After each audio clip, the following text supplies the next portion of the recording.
Bonjour à tous et bienvenue sur la chaîne Explique-moi ça. Aujourd'hui, je suis très fier de vous présenter les règles de Citron Coco. Alors pourquoi je suis très fier? Parce que c'est un jeu qui est vraiment sympa, on a beaucoup accroché, on y a joué avec différentes personnes et tout le monde a aimé ce jeu. Donc déjà, c'est un très bon point. En plus, vous allez voir qu'il est magnifique, il a été créé en France et en plus, c'est un jeu qui est en auto-édition. Donc vous savez que j'aime bien les auto-éditions, donc voilà un point de plus. Et en plus, dernier point très important, il est partenaire d'une association qui s'appelle l'ASBNC. Donc, du coup, à chaque fois que vous achetez ce jeu, eh ben, ça va permettre de financer l'association. Et donc, du coup, c'est vraiment très intéressant. Alors, l'ASBNC, c'est une association pardon, solidaire. Le BNC est un centre éducatif qui accueille quotidiennement une centaine d'enfants du quartier défavorisé de Windhoek en Namibie. Donc, du coup, c'est très important de pouvoir les aider. Alors, dans ce jeu, vous allez voir, ça va mêler la coopération. En effet, on va jouer face à face avec son coéquipier. Donc, il faudra vraiment s'entraider. On va avoir besoin de mémoire. Alors, ne vous inquiétez pas, c'est pas vraiment compliqué puisqu'il n'y a que 4 cartes ou 8 cartes au maximum à retenir. Enfin, je dis ça, mais moi, j'y arrive pas vraiment. Mais c'est juste pour vous dire, attention, c'est pas très très grave. Et en plus, ça va allier la rapidité. Pourquoi? Parce que vous allez pouvoir jouer en rapide. Pourquoi? Le but du jeu, ça va être d'avoir le moins de points que ses adversaires. Donc, du coup, on va pouvoir se défausser. Voilà, c'est un jeu qui a été créé par 4 personnes qui s'appellent Justin, Nathan, Hugo et Olivier. C'est un jeu où on va pouvoir jouer de 2 à 8 joueurs pour des parties entre 30 et 60 minutes et à partir de 8 ans.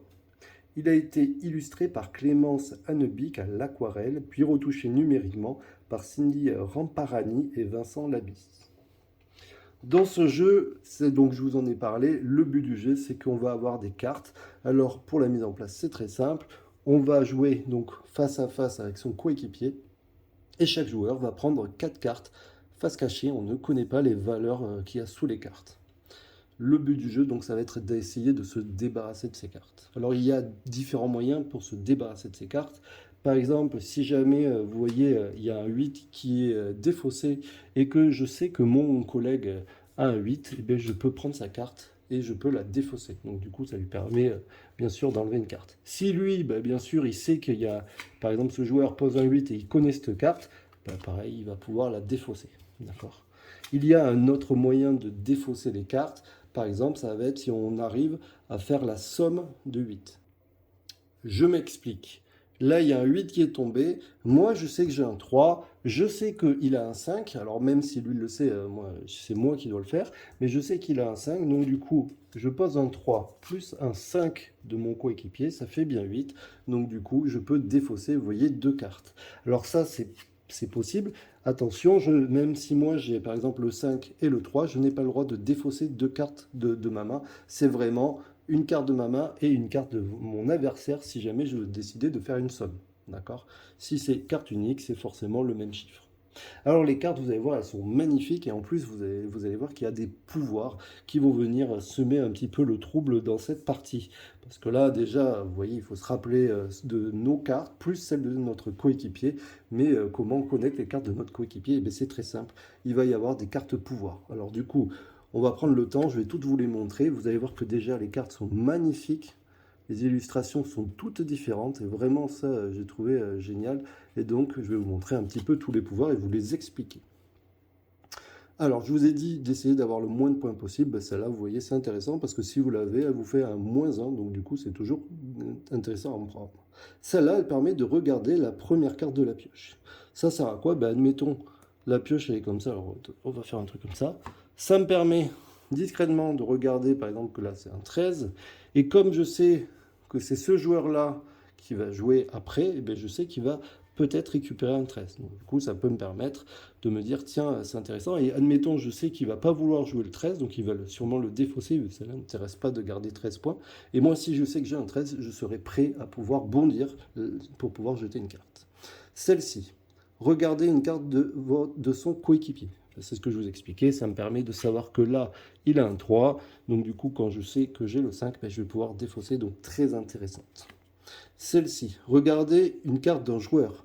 Un joueur, c'est pas précisé, du coup je peux regarder les autres cartes, du coup ça peut être intéressant de pouvoir regarder souvent en fin de partie quand il n'y a plus beaucoup de points, savoir si il a des points ou pas. Donc ça c'est intéressant.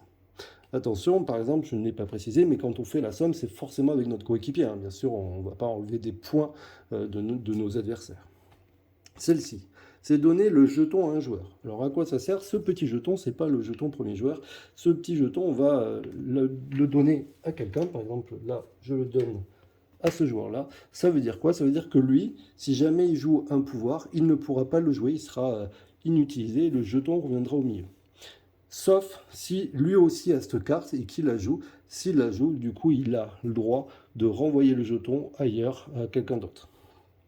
Donc en gros, le jeton, ça vous empêche de jouer un pouvoir.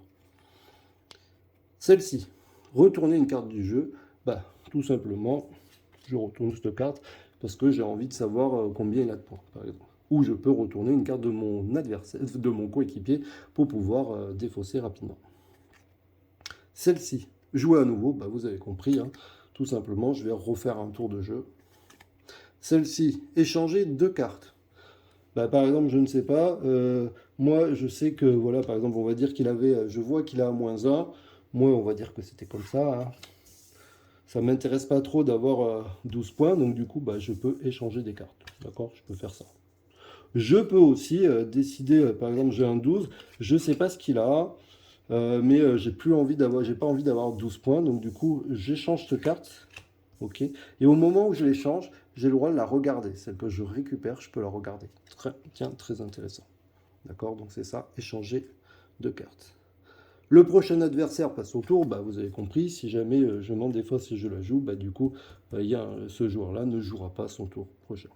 Et voilà, on a fait le tour des cartes. Donc vous avez vu, il n'y en a pas non plus beaucoup, c'est pas ultra compliqué à savoir. Et en plus, vous avez 2 aides de jeu qui vous expliquent les cartes. Maintenant que vous savez tout, comment se passe un tour de jeu, ben, c'est très simple. À mon tour de jeu, je prends une carte, je regarde, soit j'ai envie de la garder parce que elle n'a pas beaucoup de points, alors en l'occurrence elle a quand même beaucoup de points, donc du coup elle ne m'intéresse pas, et là vous voyez, je peux la défausser immédiatement, donc je la défausse et je retourne une carte du jeu.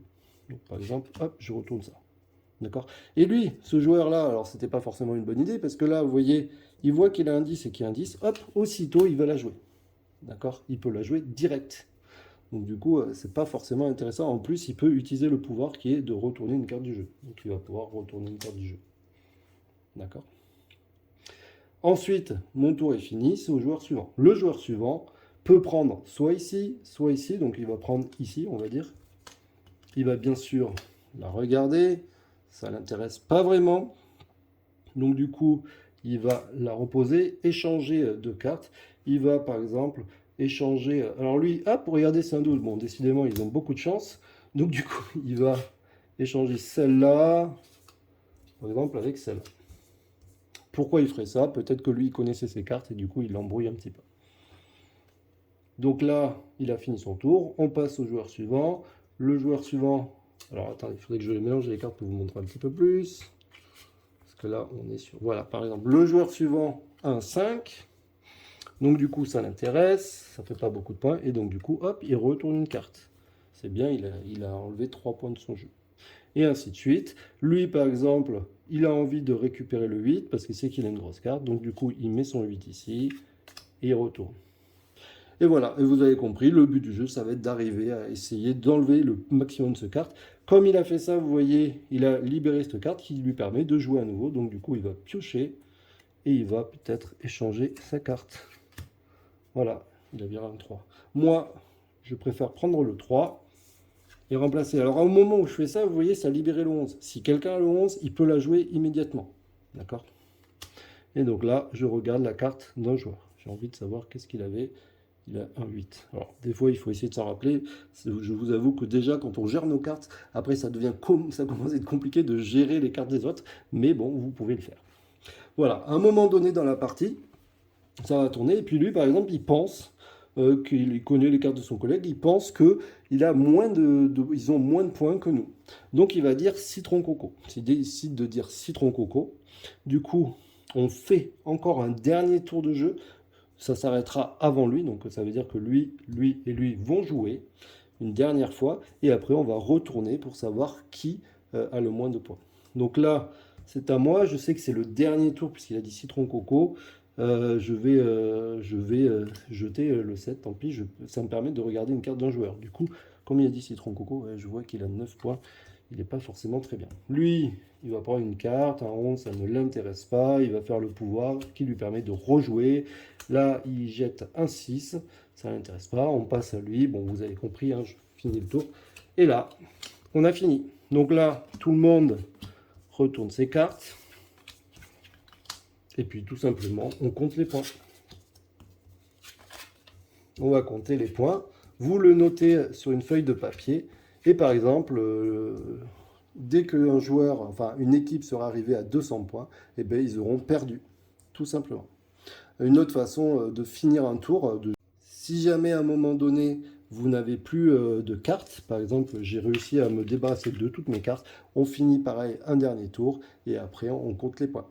Voilà, donc un jeu vraiment sympa. Vous allez voir qu'en plus, il y a plusieurs variantes. Il y a des variantes où on peut jouer à 6, il y a des variantes simplifiées, il y a des variantes où vous allez jouer chacun pour soi, il y a des duels. Bref, ils ont inventé plein de choses. Et moi, j'ai vraiment aimé. Ça met vraiment, vous allez voir, du piment. On va essayer de dire, attends, t'as ça, mais vas-y, joue. Et bien sûr, je vous l'ai pas dit, mais qu'est-ce qui se passe si à un moment donné, je pense que c'est par exemple comme ça, et il me semble que moi j'ai un 8 et que je me trompe. Et bien tout simplement, je récupère ma carte, bien sûr, et donc du coup, je vais piocher une carte supplémentaire que je ne vais pas avoir. Donc il va falloir éviter de se tromper. On peut faire des erreurs pareil. Si par exemple je prends une carte pour faire une somme, bien sûr c'est une erreur, je pioche une carte.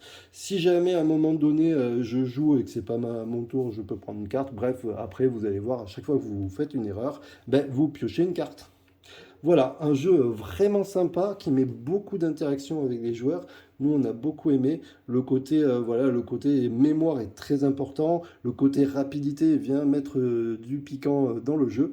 En plus, comme je vous l'ai dit, il est joli. Donc, je vous dis à très bientôt. N'hésitez pas à vous abonner, à liker. N'hésitez pas à leur mettre des petits commentaires. Ça leur fera plaisir. Pourquoi? Parce que je vous rappelle encore que c'est une auto-édition. Ils sont pas beaucoup. Donc, du coup, c'est leur premier jeu. Donc, voilà. Allez, je vous dis à très bientôt. Ciao, ciao, bye bye. Et puis bon jeu.